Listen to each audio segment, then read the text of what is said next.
Hello, my name is Clara Mavelia and I set up the Cultural Entrepreneurship Institute here in Berlin. And soon we will speak with Carola von Braun. Schön, dass Sie hier sind, Frau von Braun. Möchten Sie sich... Good to have you here, Ms. von Braun. Would you like to introduce yourself? Yes, I'm Carola von Braun, born 1942. I'm German. I was born into a family of civil servants working in the diplomatic service, 5 siblings, each of us born in a different state, which is all part of the profession. And that's been a big influence.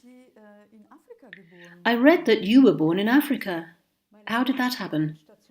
My parents were stationed at the time in what they then called Abyssinia, at the embassy there. And then, of course, as we know, the British marched in. That was 1942. So all the German diplomats were rounded up and interned in Kenya, where I was born. And at some point later on, all the diplomats were exchanged. There were British diplomats interned elsewhere in the world, and all around the world, in the middle of the war, there were all these big negotiations about exchanging diplomats, and that's how it happened. So from Kenya, we went on this huge ship with German families and Italian families that had been working on farms or owning farms in Kenya, who were also return expated, if you like. That's where I started. How do you live with a famous name like von Braun? Well, at times during my childhood, things were a bit tricky because my surname has different associations. My uncle was the missile inventor, not entirely contentious, although I'm sure he was an excellent scientist, but we all know what was happening in Germany at the time.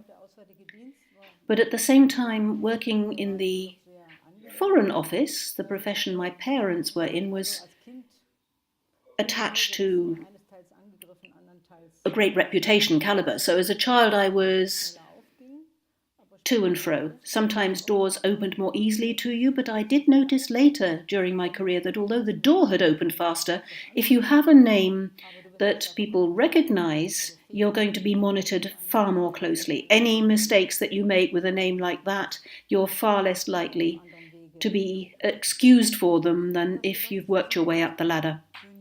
So what does politics mean to you in this context? I grew up in a very political family. And of course, the task of a diplomat is to mediate, to bring people together, to present the interests of your own country abroad, but also the other way round, to encourage understanding for the other countries. So my parents were professionally hospitable. The way I remember it, 3 times a week we had people around for dinner from all kinds of countries. And we, as children, when we were 11, 12, we were detailed to look after some of the guests. It was a clear duty, although we enjoyed doing it. My father was very strict and he set the standards high for us. For example, once I remember there was a visitor sitting next to it and I was 11 or 12. I thought he was terribly boring and I told my father that. And he really slated me for that. He gave me an earful. He said, there's no such thing as a boring person. You just have to try harder. I've never forgotten that all my life. There are no boring people. And the liberal principles were very strong in my family. Not that they talked about it the whole time, but conversation was based on those. My mother came from a liberal family. Her mother had been one of the first active women in the Liberal Party. Stresemann, the former German president, had sat in her kitchen and talked to her. My father was a professional politician, so these themes were with us all the time. And I thought that was really interesting. From the age of 11 or 12, that adrenaline kick that I got when my parents were talking about these things. Okay, let's make the jump now to West Berlin. What was life like in West Berlin? Well, by the time I got to West Berlin, between my childhood that I was talking about in West Berlin, there were a number of other chapters. I'd been in a district parliament, and I can only recommend to any woman who's thinking of going into politics, start at the local level. You are so close to local citizens, you learn so much about how politics and administration works. It's a fantastic training for moving on. Later, I spent a legislative session in the German parliament, and then I was called to West Berlin as the first women's equality officer in West Berlin. And I'd come from Bonn, where the most radical newspaper you could read was the very respectable Frankfurter Allgemeine. And in Berlin, of course, life was completely different, so I had to adapt pretty quickly. The women's movement was extremely political, both the bourgeois or middle-class women's movement and the free independent women's movement. And you could have knocked me down with a feather. There I was, naive. I'd come over from the deep provincial west, come from Bonn. That was 1984. But I soon got through that because the women quickly recognized that I was very non-partisan in my work, and we had common aims. So we sat down and thought about what are our common aims. I'll give you a couple of examples which show how important it is that the different women's movements agree on shared aims and then pull together. One example. When I started, the situation of women in academia was never talked about, not even in academic policy. And we achieved a situation with a lot of competent professors from the various Berlin universities to sit round a table and talk about the situation of women.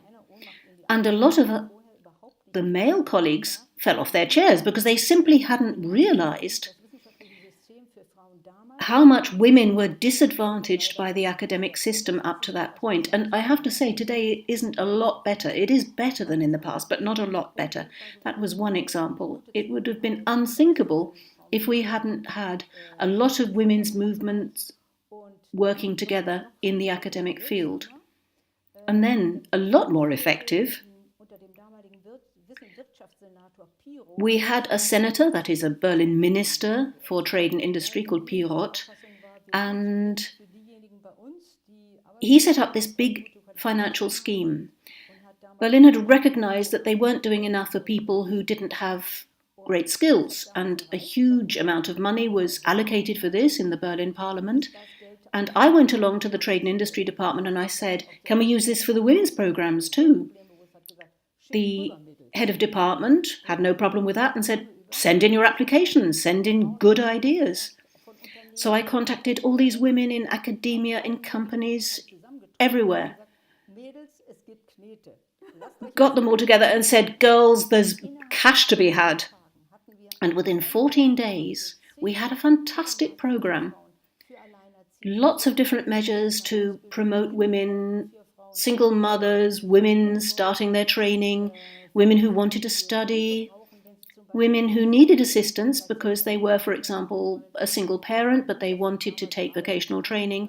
Computers were just coming in at the time, women wanting to enter computer-related jobs. They were very successful programs, and I still meet women who say, we were so pleased that we got that money back then.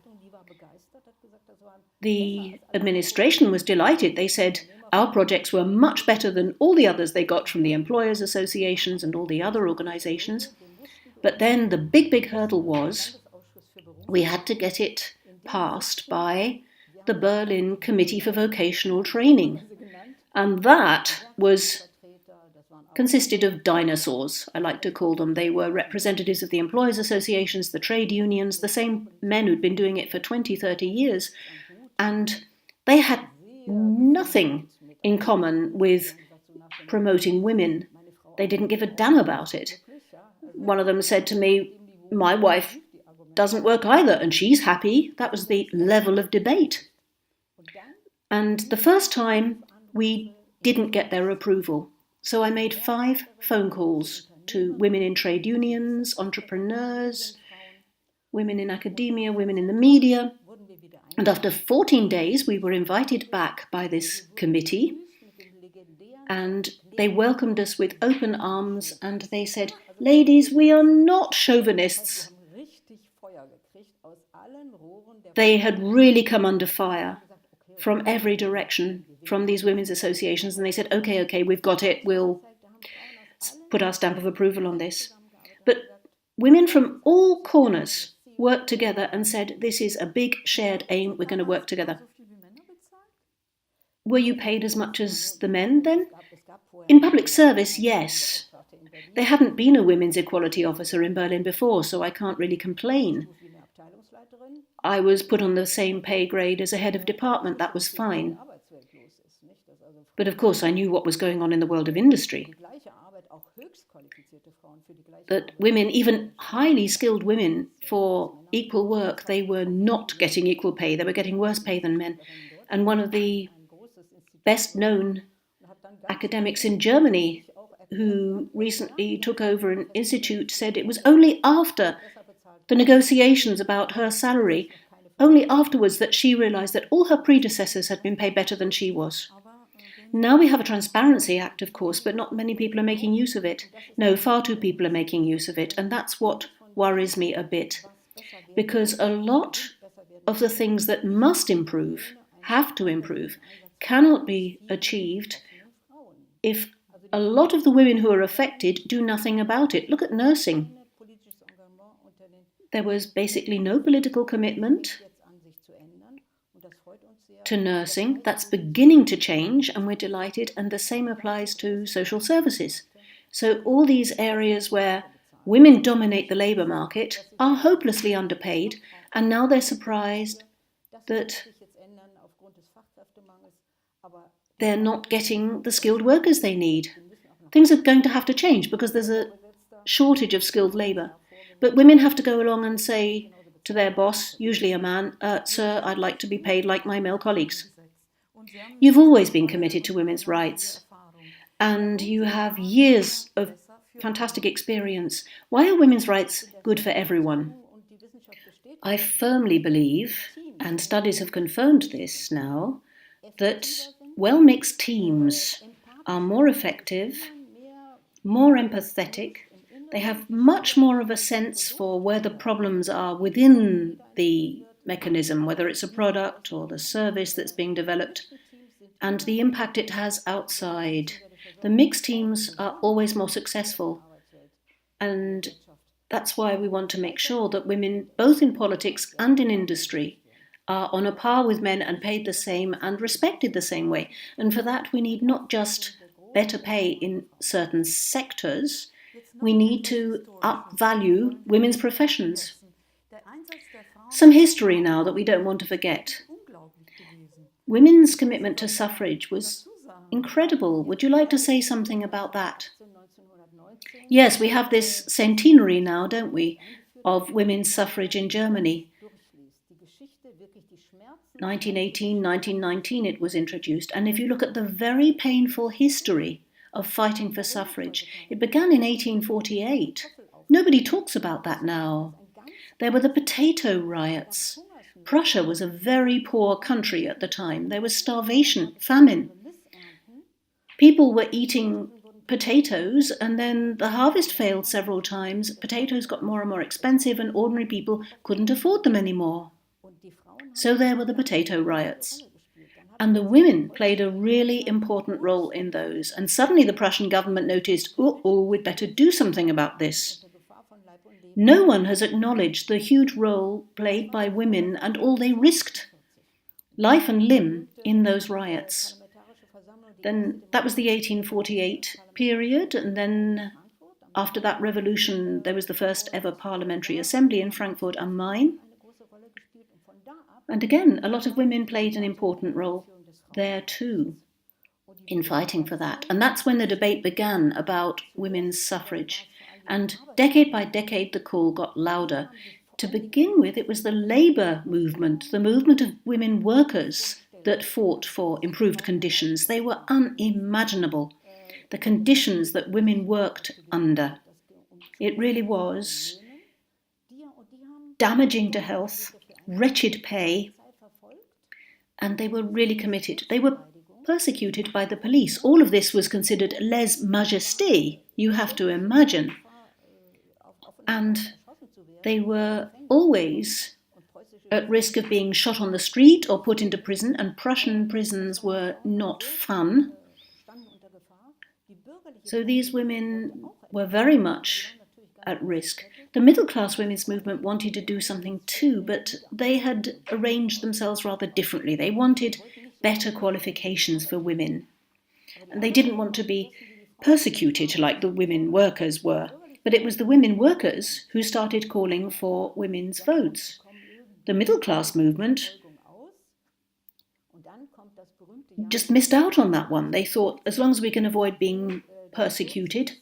And then along came 1918, 1919, when the Kaiser was toppled, the royal family was sent abroad, and suddenly the women workers and the workers' councils that were set up said, we want women's votes. All of a sudden, there was a majority there. And the bourgeois parties, you have to imagine, up to that point, they hadn't even allowed women into the party. My Liberal Party cannot be proud of its record there either. They only admitted women when they saw, now it's getting dangerous, because of course the women workers had all massively joined the Social Democratic Party, because since the 1870s and 80s the Social Democrats had been open to women. They hadn't really focused on the rights of women workers, but they were open to women. And from the beginning they said, we want women to have the vote. And the bourgeois parties in 1918 woke up and they heard, okay, women are going to be voting from 1919, and suddenly the middle-class women's movement and the bourgeois party said, they're all going to vote for the SPD, the Social Democrats, we'd better open up to women.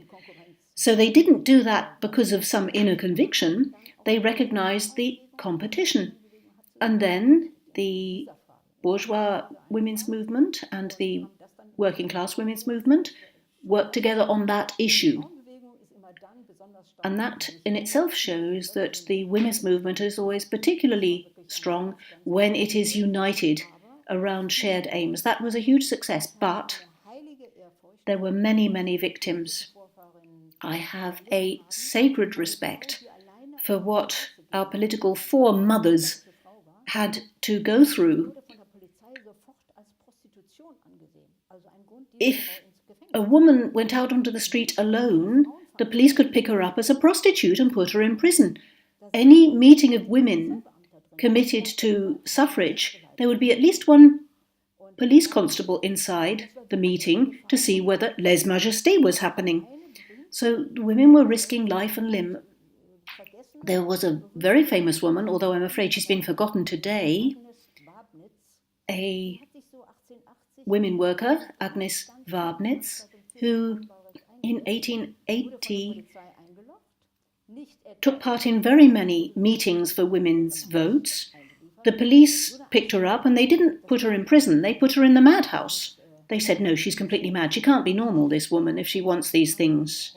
She must be somehow mentally defective. And anyone who knows anything about Prussian lunatic asylums knows that they were much worse than prison. After a while she was released. She immediately started giving these talks again, and the police said, we've had enough of this. She knew they were going to put her back in the madhouse. She knew what to expect. So she went to the famous graveyard where they buried the Berlin revolutionaries who fell on the barricades in 1848 during that early revolution for democratic votes. She went to this graveyard and shot herself. That was Agnes Wabnitz. And 40,000 people came to her funeral. That's what her reputation was. At least we have a street named after her in Berlin, but nobody really knows who she was anymore. And my great hope is that we must do much more to recognise those who risk life and limb to fight for women's votes. and their significance needs to be highlighted. And around Europe, of course. We know much more about the women who fought for votes in the UK, the suffragettes. Yes, generations before in Germany started doing this.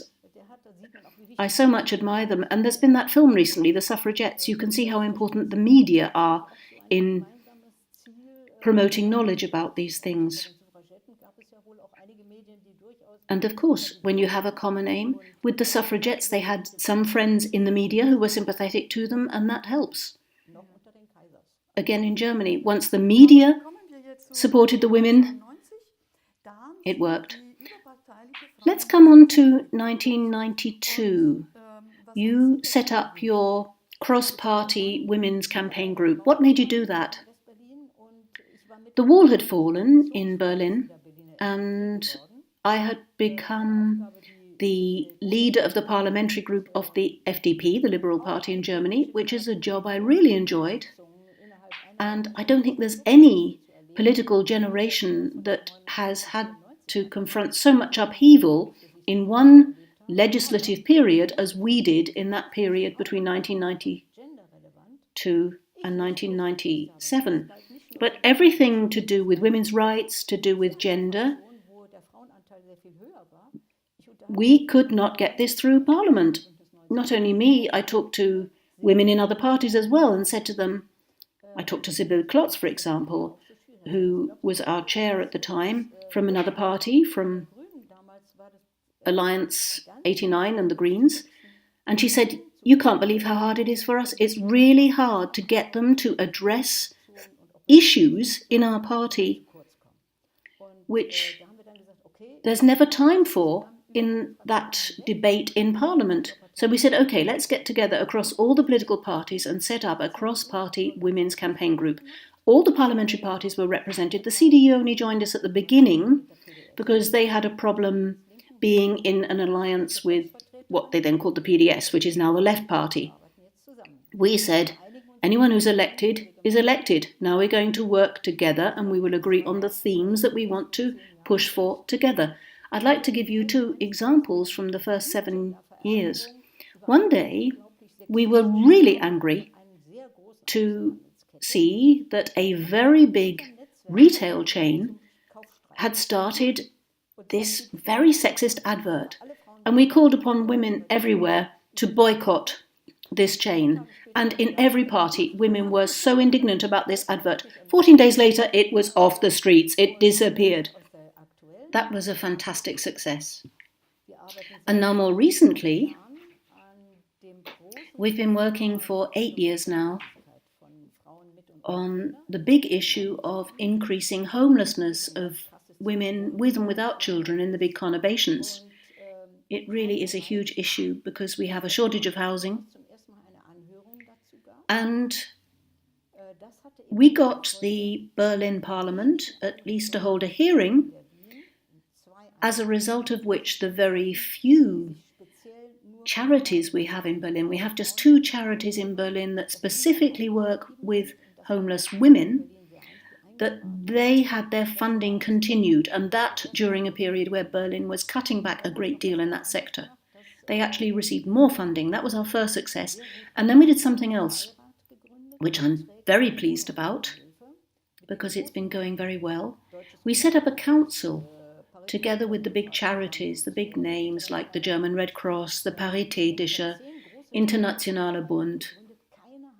About 10 of these big charities that set up this council with us. None of them turned us down, but we did see that even with some of those big charities, we had to raise awareness for the issue of homeless women, and also the fact that they need psychological backup, social backup, especially as when they get to the street, they often have experienced a great deal of abuse.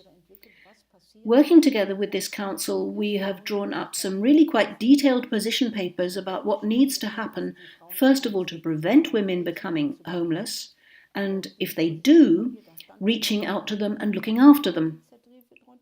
And this position paper, it wasn't just our cross-party initiative that was behind it. That is, women who are in parliament, have been in parliament, women from civil society in Berlin, but also these big charities who have the big name. A position paper that was handed over to all the parliamentary parties in Berlin, and we saw just before the last election, about 2 paragraphs of it were actually included in what is now the coalition agreement in Berlin. So you can see, when we work together closely, not just between the political camps, but with civil society and with the experts, you have to be really serious about it, you have to be strictly non-partisan, then your texts are taken very seriously. And we're delighted about that, and we're very pleased that the Berlin Parliament is now acknowledging this work. Fantastic. Other issues today, of course, that are important to women are sexual violence, more women in positions of leadership, and equal pay. Where do you think you're going to be focusing in the coming period? Equal pay will always remain. Unfortunately, it's still on the agenda. There are so many areas where women are still being paid less, and too few women are doing anything about that. The women have to demand it themselves. They have to say during their pay negotiations, so what does my colleague get, my male colleague, for doing this same job? And they have to show this personal commitment. I know it's harder for women than it is for men, it still is. But really, society is very clunky. Things have improved since my time as equality officer, but we still have a long way to go. But looking at digitalization and its impact on the labour market, we need to completely revalue jobs. It's not acceptable that working at a machine is being paid better than the responsible job one does as a nurse. That is no longer in order. We need to revalue the labour markets, and that will help women. That's incredibly important in the health sector as well. Yes, and with digitalization, researchers are disagreeing about whether the positive effects will be greater than the negative effects or not. There's a lot of hope that a lot of new jobs will be created. That's quite possible. But a lot of jobs will also be eliminated in routine activities. For example, receptionists, diary keeping, the accounting departments of a lot of big companies, and a lot of these are jobs that are primarily done by women. In these sectors, women are at risk, and the only opportunity they have to benefit from this in order to keep their jobs is to keep qualifying, to keep gaining new skills. And the state has to do something about this, ensure that there are courses available, that women can take part on them. I know things are happening, but we really have to watch that one and make sure women benefit. At the same time, though, digitalization and robotics are already, to some extent, making women's work easier. Yes, absolutely, and I wouldn't demonize it. In many respects, the physical aspect of nursing will become easier. If you have a really heavy patient and have to move that person from one bed to another, I know nurses who have ruined their backs doing this over the years. And after 40 years, they have to leave a job they love doing for health reasons. All of this will be easier, of course, and this is a much greater benefit. They will have more time then to actually look after the patients. All nurses criticize the fact that there is so much bureaucracy, so much paperwork, and because the workload is constantly increasing, they can't actually focus on their patients, which was the reason for taking the job in the first place. And I think that that will improve the nursing professions, possibly, as long as the working conditions are improved.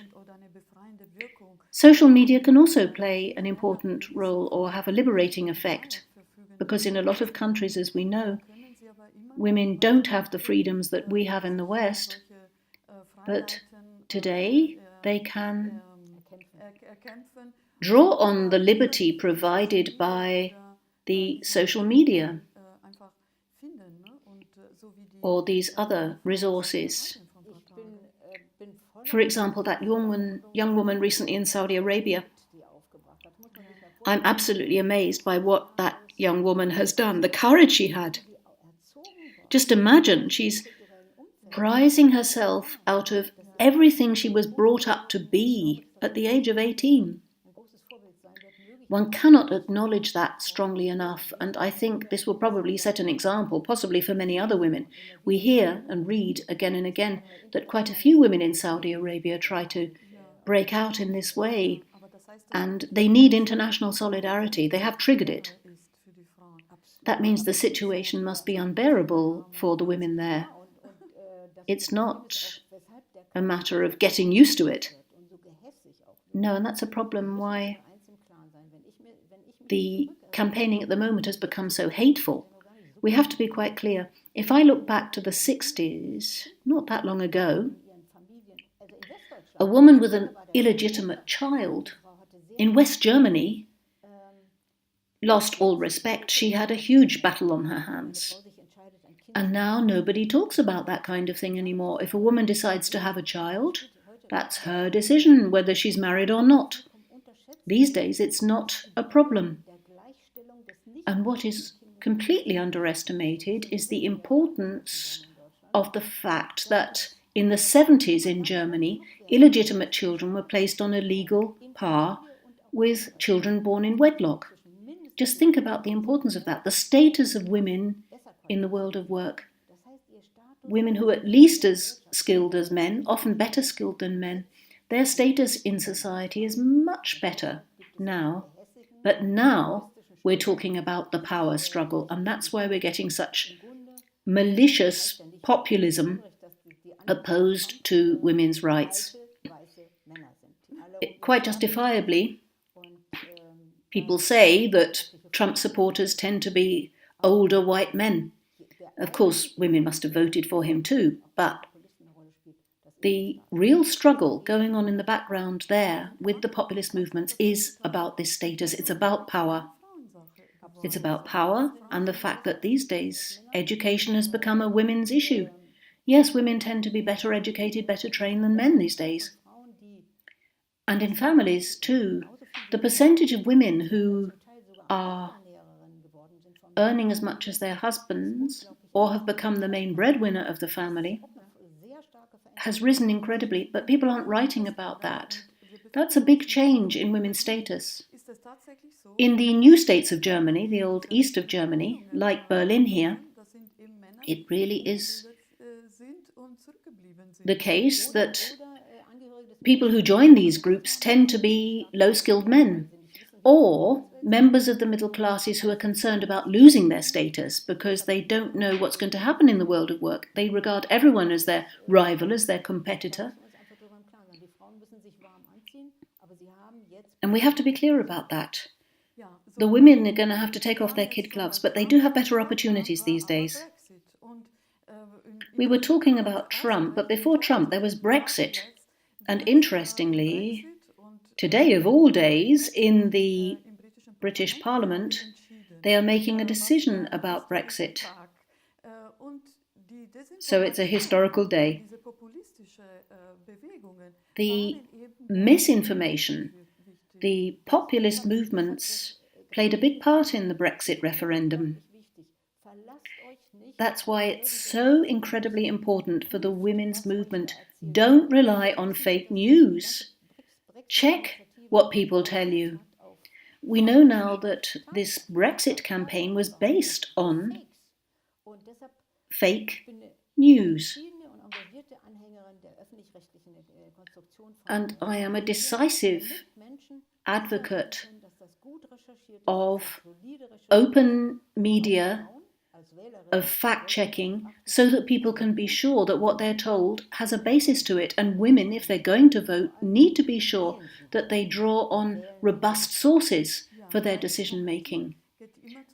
So go and vote democratic. Yes, because democracy always relates to women's rights. And in the European Union, we have to repeat this and remember again and again, means peace.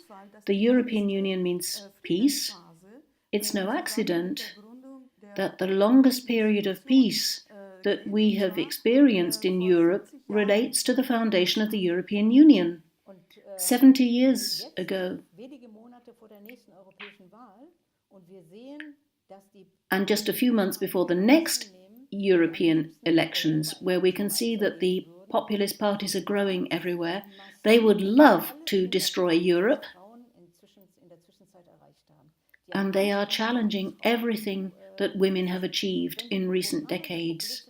They have a very conservative image of women. If you look at the manifestos of the populist parties across Europe, if you compare them, there's one point where they are all the same. They have a very conservative idea of women. Women should be back in the kitchen, abolish gender studies,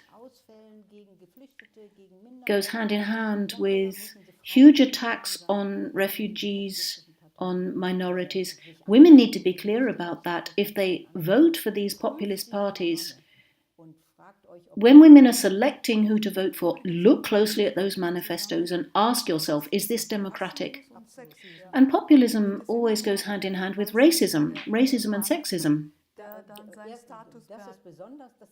It's white man's politics trying to keep his status. And where very few governments, very few states have populist parties in leadership, what was the first thing they did in Austria? The very first legislative act was to cancel the funding for women's hostels. That's a good example. Hungary, yes, gender studies are having to flee the country, trying to set up elsewhere. Attacks on the migrant facilities, all these things. Women must go out and vote, but they have to look very carefully at what the populists are calling for. So vote democracy. Without democracy, there are no women's rights. That's right. And without women's rights, there's no democracy. This year, on the 9th of May, you'll be taking part in the EU Women's March at the Brandenburg Gate. Why is it so important to take to the streets for women's rights? Because then the media notice you, because then it's reported, and because then we talk about those shared aims of all the political groups. We saw that last year, the Women's March last year as well, that political parties get together and say we must work together for women's rights. The significance of Europe for peace, prosperity, and a fair society is incredibly important. There are reasons why so many people come to Europe. Because, all in all, it's a continent which is based on social justice. And that's why I think it's so important that initiatives like this, the EU Women's March, that bring together women from different political parties, stand together. What's fantastic these days is that there are many different generations of women marching together. It's not that they say, I don't want to be like my mother or my grandmother. They say, no, let's march together and guarantee the rights that have been fought for before. That's why the demonstration in autumn, unteilbar, indivisible, a lot of people came together there. Different generations, many men, lots of young families, alongside women of the older generation, in harmony. Something is brewing there, and I can only urge all governments to make sure that there is a huge need for young women to take part in these things too. So what are you going to be committed to in the coming period? Of course there's a lot of work to be done, but do you have a favourite project? At the moment we're working together with the Berlin Women's Council. We're developing a campaign now to inform women about the manifestos of the populist parties and to encourage women to go out and vote. Go and vote democratic. This campaign is to be run jointly by our cross-party campaign group and other movements. So, women, go out and vote democratic. Thank you.